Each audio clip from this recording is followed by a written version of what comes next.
नमस्कार, स्वागत है आपका स्वदेश हेल्थ पे। मैं हूं आपके साथ दिनेश अवस्थी। आज इंटरनेशनल एपिलेप्सी डे है। एपिलेप्सी को हिंदी में मिर्गी कहा जाता है। तो वहीं विश्व स्वास्थ्य संगठन यानी WHO के अनुसार पूरी दुनिया में करीब 5 करोड़ लोग इसके शिकार हैं, जिनमें से लगभग 60 लाख लोग भारत में ही हैं। तो आज मिर्गी से जुड़े कुछ सामान्य मिथकों की सच्चाई आज हम जानेंगे, जो लोगों को जानना शायद ज़्यादा ज़रूरी है।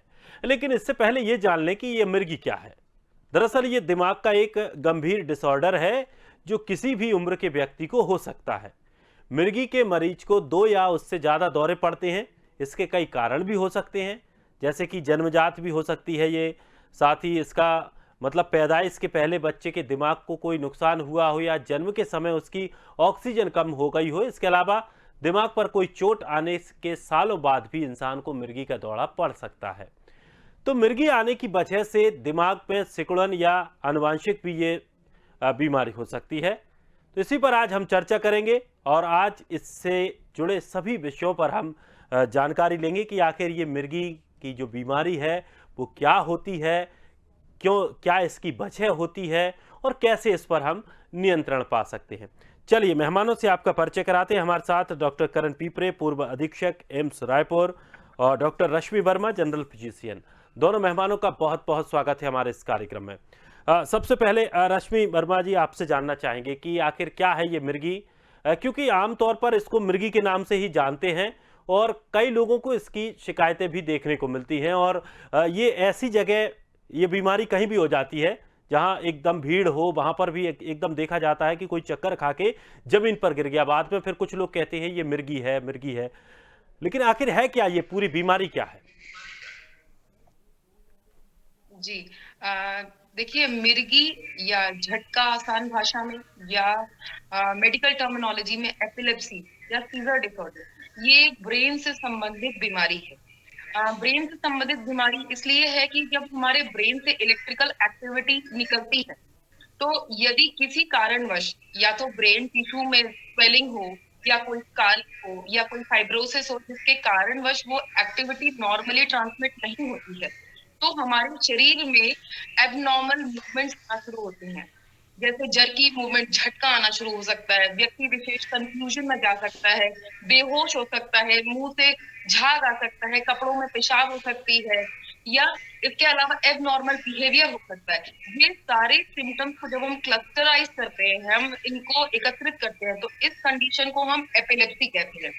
बहुत सारे कारण होते हैं झटका आने के या एपिलेप्सी के, जैसे दिमाग में किसी के गठान है यानी ट्यूमर है, या मान लीजिए कोई इन्फेक्शन है, मेनिंगो इनकेफेलाइटिस। मेनिंजाइटिस मतलब दिमाग की ऊपरी परत में सूजन आ जाना, इंसेफेलाइटिस मतलब ब्रेन पैरेन्काइमा में सूजन आ जाना। इन्फेक्शन मोस्ट कॉमन कारण है, जैसे टीबी हो गया, HIV हो गया। इसके अलावा कोविड की भी हम बात कर रहे थे, कोविड में भी झटके आते हैं लोगों को। या ऑक्सीजन की मात्रा ब्रेन में जो सप्लाई होनी चाहिए वो एडिक्वेट नहीं है। ये सारी वो कंडीशंस हैं जिसमें ब्रेन अपनी नॉर्मल एक्टिविटी नहीं कर पाता है और व्यक्ति विशेष को झटका आ सकता है। इन सारी चीजों को हम एपिलेप्सी कहते हैं। डॉक्टर करण, एक बात इसके बारे में जानना चाहेंगे कि ये कहा जाता है आमतौर पर, जैसे अगर किसी को चक्कर आते हैं तो बोले इनको मोजे सुंघाइए या जूते सुंघाइए। क्या ये चीज़ें सही होती हैं या फिर ये सब भ्रामक बातें हैं? और लेकिन इनका असर देखा जाता है कई बार। देखिए, चक्कर एक अलग चीज है। आपका प्रश्न मिर्गी से रिलेटेड है। मिर्गी वाले मरीजों में हमने भी देखा है कि जो गाय भैंस का जो गोबर होता है वो कंडे भी सुंघाते हैं, जूते भी सुंघाते हैं, कोई प्याज का रस उसकी नाक में डालता है, सुंघाता है। इस प्रकार की गतिविधियां, ये सब भ्रामक हैं। ये सब रूढ़िवादिता का वो है, क्योंकि वो तो 2-3 मिनट का रहता है और अपने आप फिर आ जाता है। तो हो सकता है शुरू में किसी ने इसका वो आजमाइश किया होगा कि उसको झटके आए, बेहोशी जैसे हुई, उसकी अनकॉन्शियस हो गया और हाथ पैर झटके दे रहे हैं, मुंह से बसूकर जा रहा है, तो लोग बात सोचते होंगे कि इसे चक्कर आ रहा है, तो कुछ सुंघा के देखते हैं। तो इस प्रकार की भी ये तो भ्रांति है। इससे किसी प्रकार का कोई फायदा नहीं होता उसको। वो जो इलेक्ट्रिकल जो गतिविधियां होती हैं ब्रेन की, और उसमें एक दूसरे की सेल्स में जो असाधारण गतिविधियां स्टार्ट होती हैं, डिसरप्शन होता है, इलेक्ट्रिकल उसका वेव्स का, तो जो आगे की और जो सेल्स रहती हैं जिसमें जाना चाहिए उसमें भी डिस्ट्रप्शन होता है। उसके कारण ये टोनिक और मायोक्लोनिक और जो सीजर जैसे झटके आते हैं या ट्विचिंग होती है और या हाथ पैर में बहुत ज्यादा झटके आते हैं और बेहोशी होती है। तो ये निर्भर करता है, 3-4 प्रकार की इसकी स्टेजेस होती हैं, टाइप होता है और ये कई प्रकार के रोगों में होता है। ये मिर्गी कोई रोग नहीं है। सबसे पहले तो मैं आपकी ये भ्रांति को दूर करना चाहता हूँ कि मिर्गी या एपिलेप्सी कोई रोग नहीं है, ये एक सिम्टम है, न्यूरोलॉजिकल डिसऑर्डर है जो कई प्रकार की बीमारियों में देखने को आता है, या बीमारी नहीं भी है तो उस प्रकार से देखने में आता। मैं अपने दर्शकों को, प्रिय भाई बहनों को मैं ये बताना चाहता हूँ जो हमेशा हमारे कार्यक्रमों को देखते हैं कि ये जो मिर्गी या जो सीजर है ये एक प्रकार का न्यूरोलॉजिकल डिसऑर्डर है। यदि कोई चोट लग गई है बचपन में, पैदा होने के समय है, या ऑक्सीजन की कमी हुई है पैदाइश के समय, या किसी प्रकार का कोई इन्फेक्शन लग गया है, या मेनिंजाइटिस हो गई है, ब्रेन ट्यूमर है, इस प्रकार के ये सब होने से, या ब्रेन में एब्सेस हो गया है या गया है, तो भी इस प्रकार के झटके आते हैं जो 1-2 मिनट के रहते हैं। उसके बाद में यदि किसी प्रकार से कोई जो झटके के समय उसकी जीभ वगैरह नहीं दबी है, या तकिया वगैरह में नाक नहीं दबी है, या पानी में नहीं आया है, या आग के पास कोई दुर्घटना का कुछ भी नहीं है, साफ सुथरा एरिया है, तो वो अपने आप होश में आकर के और ठीक भी हो जाता है। इसलिए मैं ये बोल रहा हूँ, कॉन्फिडेंस ये सभी में होना चाहिए कि इस प्रकार का जो लक्षण है ये न्यूरोलॉजिकल डिसऑर्डर है जो कई प्रकार की बीमारियां होने से लोगों में, हर उम्र के लोगों में, हर सेक्स में, चाहे वो महिला हो, चाहे पुरुष हो, चाहे बच्चे हो या बूढ़े हो, या किसी को चोट लगी हो बचपन में, बड़े होकर के उसमें आता है। गर्भवती माताओं को भी आता है, उसको जो डिलीवरी के समय जो ब्लड प्रेशर और दूसरे जो डायबिटीज भी हो जाती है, या ब्लड प्रेशर बढ़ जाता है, हाइपरटेंशन होता, उसमें प्री एक्लेम्सिया इसका एक लक्षण है। एक्लेम्सिया में भी इसके झटके आते हैं और हाथ पैर में क्रोनिक और मायोक्लोनिक जो मूवमेंट्स होते हैं जो एबनॉर्मल है उसके कारण ये भी देखने में आया। तो इसी प्रकार से डरने और घबराने की जरूरत नहीं है। इसमें हम सीधी बात ये समझ सकते हैं कि इसको एक गंभीर ऐसी बीमारी ना माना जाए कि जिससे लोग कहें कि यार ये तो बहुत बड़ी बीमारी है। मुझे याद है मेरे बचपन में मेरे साथ में जो लोग पढ़ते थे, 50 साल पहले की बात बता रहा हूँ मैं, 50 ईयर से भी ज्यादा की बात बता रहा हूँ, वो मेरे सामने सब लोग 65-70 के दिख रहे हैं मुझे, अभी दिखाई देते हैं। लेकिन हमेशा इसके रुकाव के लिए, सावधानीपूर्वक रहने के लिए डॉक्टर से सलाह है, न्यूरोलॉजिकल जो चेकअप होता है वो अवश्य कराते रहें, और किसी प्रकार की कोई गंभीरता ना हो उसकी गोलियां खाते रहें। बार्बिट्रेट वगैरह लेते हैं, इसमें डॉक्टर लिखते हैं, उसकी डोज लिखते हैं, उम्र के हिसाब से लिखते हैं, वजन के हिसाब से लिखते हैं, बीमारी के लक्षण के हिसाब से लिखते हैं। बहुत अच्छी दवाइयां उपलब्ध हैं। अगर आप इसका हाइपरटेंशन, ब्लड प्रेशर या डायबिटीज जैसी बीमारियों की गोलियां खाते हैं जिस प्रकार से, उसी प्रकार से जो मिर्गी का मरीज है, एपिलेप्सी का मरीज है, झटके की बीमारी का जो मरीज है, यदि रात को एक गोली ले ले, अगर सुबह के लिए भी लिखते हैं तो वो ले ले, तो 24 घंटे उसके असर रहता है और वो जो एबनॉर्मल करंट जिसको आपको लेमैन की भाषा में बोलते हैं वो नहीं होंगे, और उनमें स्पार्किंग यानी उस प्रकार का विद्युतीय जो डिसरप्शन है वो नहीं होगा। तो आपको पूरा जीवन स्वस्थ रह के काट सकते हैं आप, करने की जरूरत नहीं है। बिल्कुल, यानी कि न्यूरोलॉजिकल जांच करा के दवाई लेने की जरूरत है। यानी कि इसका एक तरीका यही है कि हम इस पर काबू पा सकते हैं, इस काबू अच्छे से पा सकते हैं। हो सकता है कि इसका एक समाधान पूरी तरह से ना हो, लेकिन काबू इसको पाया जा सकता है। डॉक्टर रश्मि, एक बात और जानना चाहेंगे कि कई बार ऐसा होता है कि अगर आपके साथी या आपके कोई पास में है, या आपका क्लासमेट है, आपके जॉब कर रहा है, आपके साथ कोई आपका कलीग है, उसको अगर इस तरह की समस्या है और लोगों से पता चलता है कि यार इसको मिर्गी की समस्या है, तो थोड़ा सा उससे दूरी बना लेते हैं लोग कि यार इसको मिर्गी पता नहीं, इसको कहाँ चक्कर आए। हालांकि ये करना नहीं चाहिए। अगर इस तरह की किसी को समस्या है तो हमें कोशिश करनी चाहिए कि हम उसकी मदद कर सकें, लेकिन लोग थोड़ा सा उससे दूरी बना लेते हैं। क्या ये कोई छुआछूत की बीमारी है कि हम इसको या टच करें या इसके साथ खाएं पिएं तो ये हमें भी हो सकती है? ऐसी भी कुछ भ्रांतियां लोगों की होती हैं। जी दिनेश जी, दो इम्पोर्टेंट बातें मैं लोगों तक पहुंचाना चाहूंगी। पहली चीज, झटका बिल्कुल छुआछूत की बीमारी नहीं है। ये एक भ्रांति है, भ्रम है और बहुत ही गलत सोच है। जिस व्यक्ति को झटका आ रहा है उसे आपके प्रेम स्नेह की बहुत जरूरत है, आपके सपोर्ट की जरूरत है, ना कि आप उसका बहिष्कार करें और आप उसको किनारे दर किनारे करें। इससे उसके दिमाग में स्ट्रेस और बढ़ेगा और स्ट्रेस अपने आप में एक झटका आने का कारण है। पहली बात। दूसरा, क्योंकि हम बहुत बड़ी पॉपुलेशन को कवर करते हैं मीडिया के थ्रू, आपके चैनल के थ्रू, तो मैं बताना चाहूंगी कि क्या आपको करना है यदि आपके सामने किसी को झटका आता है। मान लीजिए आप भीड़ में हैं और आप देखते हैं किसी को झटका आता है, तो क्या as an social human being आपको करना है? सबसे पहली चीज, उस व्यक्ति विशेष को पलट दीजिए, किसी एक करवट कर दीजिए, पहली चीज। दूसरा चीज, अगर वो टाइट कपड़े पहने हैं तो थोड़ी सी मेहनत करके उसके कपड़ों को हल्का ढीला कर दीजिए। तीसरा चीज, पानी, चाय या कुछ भी मीठा या नमकीन या सॉलिड फूड उसके मुंह में डालने की गलती बिल्कुल ना करें। उसके मुंह को या उसके शरीर को पकड़ने की कोशिश ना करें, या मुंह खोलने की कोशिश गलती से भी ना करें। मुंह में कुछ भी डालने की कोशिश ना करें और तुरंत मेडिकल हेल्प जितनी जल्दी हो सके आप बुलाने की कोशिश करिए। यदि आप ये 4-5 चीजें करते हैं तो किसी की भी जान जाने से आप बचा सकते हैं। बड़ी दुर्भाग्य की बात है, यदि हम ऐसा कोई सीन देखते हैं पब्लिक में तो लोग डर जाते हैं और भागने लगते हैं। तो मेरा सुझाव ये है कि किसी ऐसे जरूरतमंद की आप यदि मदद करते हैं तो हो सकता है उसकी जान जाने से आप उसे बचा सकते हैं। बिल्कुल मत डरें, और जो मैं बता रही हूँ वो सारी चीजें यदि आप करते हैं तो डेफिनेटली वो व्यक्ति अपनी जान खोने से बचा सकता है अपने आप को, वो बच सकता है। और ये मुझे लगता है कि दर्शकों के लिए काफ़ी महत्वपूर्ण ये जानकारी होने वाली है, क्योंकि कई बार ऐसा होता है जब पब्लिक प्लेस पर हम देखते हैं कि किसी को इस तरह के बैठे बैठे अचानक से चक्कर आ जाता है, उसके मुंह से झाग निकलने लगता है और उसके बाद लोग भाग जाते हैं। लोगों को भागना नहीं चाहिए, मदद करनी चाहिए। और एक बात जो सबसे महत्वपूर्ण खास आपने बताई, इस समय होता क्या है कि उसके मुंह में पानी या इस तरह का डालने की कोशिश करते हैं कि चलिए इसको थोड़ा सा पानी दीजिए या इसके मुंह पर पानी मारिए। तो ये हमें बिल्कुल नहीं करना है, इस चीज से हमें बिल्कुल बचना है। जो भी दिनेश दर्शक, जी, सॉरी मैं इंटरप्ट करना चाहती हूँ, बट क्योंकि ये बहुत ही इंपॉर्टेंट चीज है।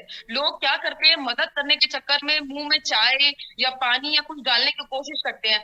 ऐसा गलती से भी ना करें, क्योंकि ऐसे में व्यक्ति विशेष को चोकिंग हो सकती है, वो अपनी जान जा सकती है उसकी। तो ऐसी गलती कभी ना करें और उसे करवट कर दे, किसी भी एक करवट आप उसे कर देंगे तो जो उसके मुंह में सलाइवा बन रहा है, थूक बन रहा है, वो उसकी वजह से जो चोकिंग है उससे भी बच जाएगा। अगर ये दो चीजें भी आप करेंगे तो उस व्यक्ति को आप बचा सकते हैं। बिल्कुल। तो ये काफी महत्वपूर्ण जानकारी है और मुझे उम्मीद है कि जो दर्शक इस कार्यक्रम को देख रहे हैं उन तक इस तरह की जागरूकता पहुंचना जरूरी है कि अगर उनके आसपास या इस तरह की कोई स्थिति बनती है तो बिल्कुल इससे वो बच सकते हैं और इस तरह की हरकतें बिल्कुल ना करें। अगर इस तरह की कोई दिक्कत है तो आप वहां मौजूद रहिए, आप इमरजेंसी कॉल कीजिए। जो बहुत सारी सरकारें और हॉस्पिटल की तरफ से जो नंबर जारी किए जाते हैं आप उन पर कॉल करके डॉक्टरी हेल्प ले सकते हैं और किसी की हम जान इस तरह से बचा सकते हैं, ना कि हम उसको और परेशानी में डालें कि उसके मुंह में चाय या पानी या हम उसे किस तरह की इस तरह की संकट में डाल पाएं। तो ये बहुत ही महत्वपूर्ण जानकारी होने वाली है आज के कार्यक्रम में।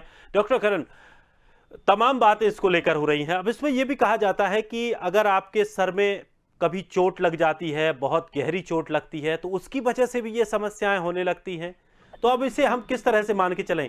क्या ये बीमारी बचपन से ही होती है या बीच में चोट एक्सीडेंट्स की वजह से हो सकती है, या फिर अपने आप भी ये मतलब व्यक्ति को किसी तरह का कोई चोटिल नहीं है, बचपन से उसे समस्या नहीं है, तो क्या अपने आप उसे कभी ये बीमारी हो सकती है? बिल्कुल सही कह रहे हैं आप। ये अपने आप की हो जाती है, पता नहीं चलता, किसी प्रकार की कोई हिस्ट्री का वो रहता नहीं है, जानकारी नहीं रहती है ना मरीज को है। छोटी मोटी कोई धक्का भी होता है, कोई इंडेंटेशन भी होता है उसमें ब्रेन के उसमें अंदर उसकी जो गतिविधियां एकदम से सडनली चोट लगने से जिसको हेड इंजरी का पार्ट बोलते हैं, भले जोर से नहीं लगी हो, भले ब्लड नहीं निकला हो, भले कट नहीं लगा हो, लैसेरेशन वुंड भी नहीं है, एक धक्का भी लगा है या किसी प्रकार से आप टकरा गए हैं या बर्थ के समय किसी बच्चे के से सिर टकरा गया है या फुटबॉल खेलते वक्त हेडिंग करते वक्त हो गया है या आप गिर गए हैं या चौखट लग गई, ये सब प्रकार की हिस्ट्री लोग बात देते हैं कभी इस प्रकार से हुआ होता है। तो भी होने के चांसेस, भले बचपन में चोट लगी हो और 14-15 साल की उम्र में या 20 साल की उम्र में एकदम से मिर्गी के झटके आए हो, उसके बाद जब होश आया तो लोगों ने, डॉक्टरों ने पूछा कि भाई तुमको कहीं कोई चोट तो नहीं लगी थी? तो फिर वो बोलते बताते हैं कि माँ ने बताया था कि बचपन में खेलते वक्त लग गया था, या बर्थ के समय इस प्रकार की डिलीवरी हुई कि बच्चे को सिर में चोट लग गई, जमीन पे एकदम से सिर गिरा और टकरा गया बच्चा। तो ये सब चीजें देखने में मिलती हैं। तो इस प्रकार से भी होता है। मैं आपको भी और आपके साथ भी जितने हमारे देखने वाले लोग हैं, सभी लोगों को, डॉक्टर साहब को, आज इंटरनेशनल एपिलेप्सी डे पे जो आप चर्चा कर रहे हैं, ये बहुत बड़ी बड़ी भ्रांतियां जिसको हमको दूर करना बहुत ही आवश्यक है, ताकि लोग बात पूरे जीवन उससे तनाव मुक्त रहें, स्ट्रेसफुल लाइफ न रहे लोगों को, और दवाइयां खाते रहें और स्वस्थ रहें। आपको कुछ भी नहीं करना, सिर्फ मेडिसिन में या जिला चिकित्सालय में या पीएचसी में जाएं, डॉक्टर को अपनी हिस्ट्री दें, डॉक्टर 1-2 प्रकार की गोली लिख देते हैं, और आपको सावधानी भी से रहने के लिए डॉक्टर बताते हैं कि आप चलती ट्रेन में बाहर न लटकें, आप नदी में न जाएं, आप कुएं के किनारे खड़े न रहें, आप आग से जल रही है चूल्हे के पास में उस पर काम ना करें, दूर रहें वहां से। आपको बहुत ज्यादा सावधानी पूर्वक रहना पड़ेगा। आप कभी ज्यादा भूखे ना रहें, रात्रि में ज्यादा जागरण ना करें। आपको जो खाना पीना है ये प्रोटीन और विटामिन और ग्लूकोज वाला लेना पड़ेगा, ताकि ब्रेन की सेल्स को वो जो ग्लूकोज होता है वो मिलता रहे। ज्यादा रात में आप अधिक रात तक जागे ना, किसी कार्यक्रम में ना जाएं। और मैं समझता हूँ जैसे कोई इन्फेक्शन वगैरह भी होता है उसका तत्काल मतलब उसमें तेज बुखार नहीं आना चाहिए। ब्रेन की सेल उससे उनको घातक है बुखार उनके लिए, ब्रेन की कोशिकाओं के लिए। उसमें भी झटके आते हैं, और हमारे पास में लोग आते हैं साहब इसको 2 दिन से बुखार आ रहा है, और बुखार के साथ में इसको झटके भी आए हैं और जीभ वगैरह कट जाती है। तो ये सब चीजें ध्यान रखने चीजें हैं। उसको उस समय खिलाया पिलाया नहीं जाता, कई लोग चम्मच डाल देते हैं, उसमें दांत टूट जाते हैं, कई लोग उसको पानी पिलाते हैं, कोई बोलता है शक्कर का घोल पिला दो, उसको ग्लूकोज पिला दो। ये सब करने की जरूरत नहीं, बस वेट एंड बाद 2 मिनट 3 मिनट के बाद में अपने आप झटके आते हैं वो शांत होकर के, और आपको फिर अस्पताल में जाने के लिए हो, चाहे आपको बात करने के लिए हो, कोई हिस्ट्री लेने देने के लिए हो, जगह पता बताने के लिए हो, घर का, माँ बाप का, कहाँ के रहने वाले ये हो, सब प्रकार से लोग बाग इसकी हेल्प करते हैं। इसलिए ये भ्रांतियों को दूर होना बहुत जरूरी है। आपने जैसे बताया, पूछा कि सिर की चोट, यह एक बहुत बड़ा कारण रहता है सिर की चोट का, और पैदाइश की समय होता है ये। और जैसे मैंने बताया कि कोई टीबी है या कोई सिस्ट है या कैंसर है ब्रेन में जो पता नहीं चल पाता है, बेनाइन टाइप का है, जिससे और तो कुछ नहीं, लेकिन दबाव के कारण, उपस्थिति के कारण ब्रेन की सेल्स में इस प्रकार की विकृतीय गतिविधियां जो होती हैं उसमें डिस्ट्रप्शन होता है। तो उसके कारण भी हल्के फुल्के जो झटके से लेकर के और स्टिफनेस से लेकर के और बड़े झटके आते हैं जिसमें मुंह से ब्लड भी निकलता है, सांस भी निकलती है। कभी कभी इस प्रकार का मरीज अगर फेफड़े में चला गया तो एस्पिरेशन न्यूमोनाइटिस वगैरह न्यूमोनिया भी हो जाता है। इन सबसे मरीज को अगर आपने देखा है कहीं आपके सामने झटके आ रहे हैं उससे, या तड़पड़ा जिसको बोलते हैं अपनी भाषा में, उसको हमेशा उसको करवट सुला दें, ताकि उसका जितना सिचुएशन है वो साइड से गिर जाए, उसके फेफड़े में ना जाए, उसको और घातक बीमारी ना हो, क्योंकि इससे नुकसान कुछ नहीं होता है। मैं बार बार बता रहा हूँ, 2 मिनट के बाद में उसकी नॉर्मल लाइफ हो जाएगी। मोटरसाइकिल में खुद ना चलाएं, कभी तनाव रहा, स्ट्रेस रहा, उसके कारण भी झटके आ जाते हैं। आज के पास काम न करें, नदियों पे, ट्रेन पे, ये सब चीजों से बचना पड़ेगा उसे। और तकिए का भी इस्तेमाल न करें, कभी कभी तकिया से नाक उसकी दब जाती, क्रिया जो है बंद हो जाती है, तो उससे भी क्या घुटने का हमेशा रहता है। इन सब चीजों के लिए काम कर रहे हैं आज विश्व मिर्गी दिवस पे। मैं समझता हूँ बहुत से ऐसे लोग हैं बिल्कुल सर, और सर हमारी सबकी यही कोशिश है आपके जरिए जो दर्शक हैं उन तक हम ये जानकारी पहुंचा पाएं, वो जागरूक हो पाएं, जिससे कि इस तरह की अगर कहीं स्थितियां बनती हैं तो वो इस हालातों पर घबराएं ना और काबू पाएं उन स्थितियों को। डॉक्टर रश्मि, एक बड़ा महत्वपूर्ण सवाल है, कई लोगों को इस विषय को लेकर बड़ा संशय है और उनका साफ तौर पर यही पूछना भी है, और उन्होंने कहा भी है कि आपके जरिए वो जवाब चाहते हैं कि जो इस तरह की जो शिकायत जिनको रहती है मिर्गी की, क्या उनके दिमागी स्तर पर इसका कोई असर पड़ता है? क्या वो पढ़ने लिखने में इतने होशियार नहीं होते, या दिमागी तौर पर उनको पागल या इस तरह से कुछ समझ सकें? देखिए दिनेश जी, ये एक और भ्रम है लोगों के दिमाग में कि यदि किसी को झटका आ जाता है तो वो मंद बुद्धि या कम बुद्धि हो जाता है, या वो किसी तरीके से बाकी बच्चों से या अपनी एज ग्रुप के बाकी लोगों से कम होता है या कम केपेबल है। ऐसा बिल्कुल नहीं है। होता क्या है, जब किसी व्यक्ति को झटका आता है या मिर्गी की दिक्कत रहती है, तो उसका जो आत्मसम्मान है वो कम हो जाता है। चार लोग के बीच में उसका कॉन्फिडेंस लेवल कम हो जाता है, तो उसका जो परफॉर्मेंस है वो उस कॉन्फिडेंस लेवल को कम होने के कारण कम होता है, ना कि उसको मंदबुद्धि की शिकायत रहती है या उसकी बुद्धि कम रहती है। इसीलिए मैंने अभी आपसे इसके पहले जब मैं चर्चा कर रही थी तो कहा था कि लोगों को जरूरत है सपोर्ट करने की ऐसे व्यक्ति को। एक चीज, दूसरा चीज जो मैं बताना चाहती हूँ, क्योंकि समय कम रहता है, एक इम्पोर्टेंट टिक पॉइंट मैं ऐसे परिवार के लोगों से बताना चाहूंगी जिनके परिवार में ऐसे लोग हैं जिनको झटके की बीमारी है। यदि आपके परिवार में किसी को झटके से संबंधित दिक्कत है तो एक व्यक्ति विशेष का आईडी कार्ड जरूर बना के रखें, जिसमें उसका नाम, उसका आईडी प्रूफ, वो कहाँ का रहने वाला है, उसका पता और उसकी बीमारी कि ये बीमारी है। क्योंकि क्या होता है, कईयों बार व्यक्ति को 2-2, 3-3 साल तक झटका नहीं आता, जिसे कहते हैं डिजीज फ्री पीरियड रहता है, और अचानक से एक दिन वो कहीं जा रहा है, किसी काम में लगा हुआ है या कहीं पे किसी बाहर देश में है, किसी बाहर प्रदेश में है जहां उसको झटका आता है, तो वो कईयों दिन तक लोगों को पता ही नहीं चल पाता है कि ये कौन है या इनके रिश्तेदार कौन है या कांटेक्ट किसको करा जाए। तो इसलिए ऐसे लोग जरूर एक आईडी कार्ड अपने पास रखें, ताकि लोग यदि उसे झटका आया है, वो बेहोश है, तो उनके जो संपर्क में लोग हैं उनके घर वालों को कांटेक्ट कर सके। कईयों बार मैंने ऐसा देखा है कि लोग डेस्टिट्यूट की तरह, मतलब लावारिस की तरह लाए जाते हैं, जबकि बहुत अच्छे परिवार के लोग होते हैं।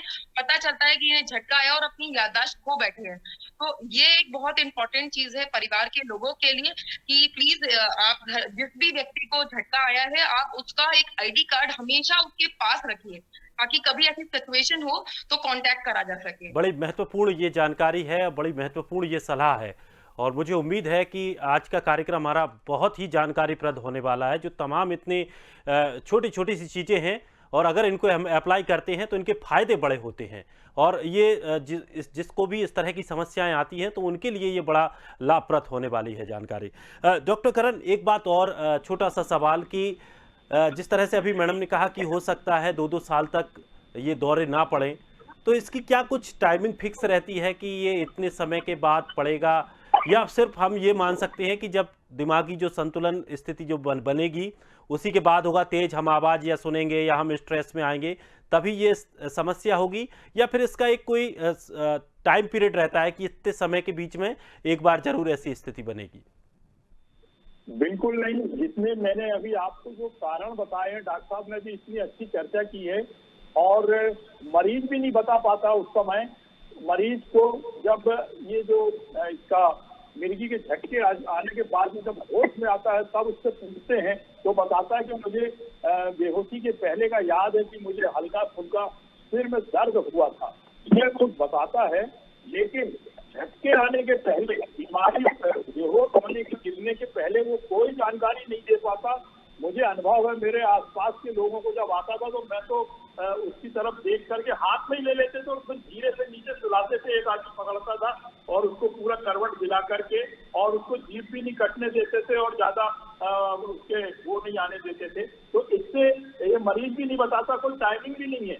ये बहुत अच्छी चर्चा कर रहे हैं आप, जो डायग्राम वगैरह दिखा रहे हैं और जो पूरा साइंटिफिक है उसमें जो लेख दिखा रहे हैं, जो चर्चा कर रहे हैं, ये कोई नहीं करता इतनी अच्छी चर्चा जो डिटेल में करता। तो मैं डॉक्टर साहब को भी और आपको भी दिनेश जी बहुत बहुत आपके चैनल को बधाइयां और शुभकामनाएं देता हूँ।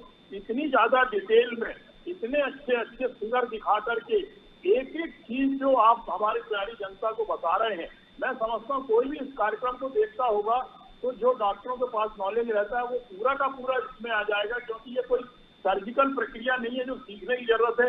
देखने अकेले से कि इसके ये लक्षण हैं, इसकी पहचान के क्या होता है, क्यों होता है, ब्रेन में होता है, कैसे होता है, किस उम्र में ये जो सब जानकारी दे रहे हैं बारीकी से, ये बहुत ही ज्यादा लाभप्रद है। बच्चे देख रहे हो तो उनके लिए भी है, गर्भवती माताओं के लिए भी, क्योंकि उनको भी गर्भ के समय बिल्कुल सर, कैंसर और जनित हमारा जैसा ही उद्देश्य, बताया, हमारे तो इस उसमें कार्यक्रम का उद्देश्य भी यही है कि लोगों तक अच्छे से अच्छी जानकारी पहुंचे, लोग जागरूक हों। और बहुत सी जगह ऐसा होता है कि कई बार उनको भ्रम जाल में फंसा लिया जाता है। कुछ लोग ऐसे मिल जाते हैं जो इनको इलाज के लिए भ्रमित करते हैं, तमाम तरह का उनका पैसा लगवा देते हैं, क्योंकि उन लोगों के पास जानकारी नहीं हो पाती। तो हम लोगों से यही कहेंगे कि अच्छे जो डॉक्टर हैं, विशेषज्ञ डॉक्टर हैं, उनके पास आप जाइए। किसी भी तरह की आपकी समस्या है, तुरंत उसका निवारण कराइए, किसी भी तरह के चक्करों में ना पड़ें। और इस कार्यक्रम को चलाने का उद्देश्य यही है कि लोग जागरूक हों और अपने स्वास्थ्य का ध्यान रख पाएं। और आप जैसे विशेषज्ञ हमारे साथ जुड़ते हैं, जो इतनी महत्वपूर्ण जानकारी देते हैं, उसी की बदौलत ये कार्यक्रम चल पा रहा है। फिलहाल आज हमारे साथ जुड़ने के लिए आप दोनों मेहमानों का बहुत बहुत शुक्रिया। इतनी बड़ी महत्वपूर्ण जानकारियां देने के लिए बहुत बहुत शुक्रिया। तो दोस्तों, मुझे उम्मीद है कि आज का कार्यक्रम आपको काफ़ी पसंद आया होगा, बड़ी जानकारियां आपको मिली होंगी। और अगर आपके परिवार में, आपके आसपास, अड़ोस पड़ोस में, आपके मिलने जुलने में, या आप जहां पर मौजूद हो वहां अगर किसी के साथ ऐसी समस्या होती है जिसको मिर्गी जैसे दौरे पड़ते हैं, तो आपको क्या करना है ये सब आपको पता चल गया है। घबराने की बिल्कुल ज़रूरत नहीं है। इस बीमारी का इलाज है, कुछ दवाएं हैं जिनका आप सेवन करेंगे, आप इस बीमारी पर काबू पूरी तरह से पा सकते हैं। फिलहाल इस खास कार्यक्रम में इतना ही। ताज़ा तरीन खबरों के लिए आप बने रहिए स्वदेश के साथ। सबसे पहले देश।